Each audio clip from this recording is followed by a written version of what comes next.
What's up guys, Curtis here and welcome to a brand new episode of FIFA 10 to FIFA 14 Most Downgraded. What I do quickly want to say guys is if you haven't checked out any of the previous episodes of this series, there is going to be a link in the description down below to the playlist if you want to check it out. We've done loads more, so before you suggest any new players to do, check out the previous 3 episodes. But before we get stuck into it, what I do want to say is if you guys are looking for a fast and reliable coin service, check out the gamekeys.co.uk. There's links to them in the description down below. But anyway, let's get straight stuck into it. So first up we have this guy, Kardi. He was suggested to me in the comments of the last episodes, and just a reminder guys, if you have any players that you'd like to suggest, stick them in the comments down below. But this Kardi guy is an interesting one. I personally actually know nothing about him, but he started off, as you can see on FIFA 10, at Lazio over 72 rated card. He stayed at 72 when he moved to Napoli, and then he made a move to, I think that's Cruzeiro, the Liga do Brazil team, and he actually got a nice little card there with 71 pace, a good little upgrade up to 73 as well, and was looking good.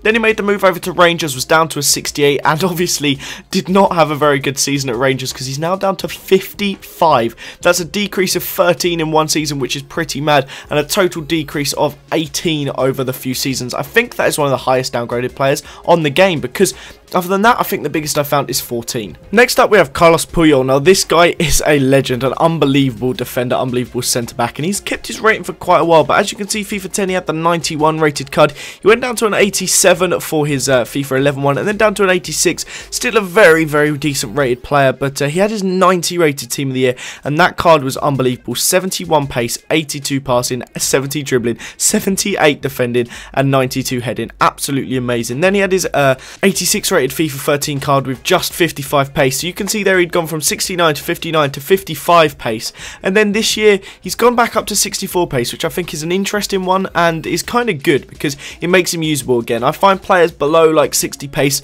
defenders, centre backs, that is, you just can't use a centre back that slow, but a 64 pace centre back, that's a really acceptable speed for a centre back, and he's still actually really usable and not a bad centre back, even though he's much lower rated than he was last season and the season before that.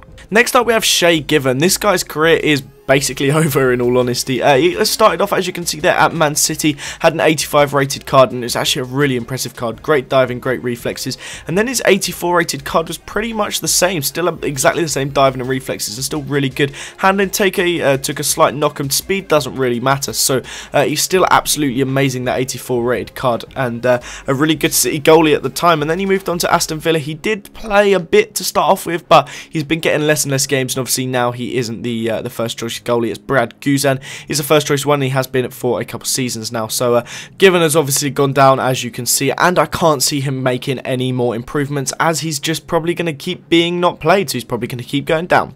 Next up we have Capdevila. This man is a bit of a Spanish legend. He has been around for so long, played so many games for Spain, and he is one of the best left backs even to play for Spain in as long as I can remember, really. Absolutely amazing left back.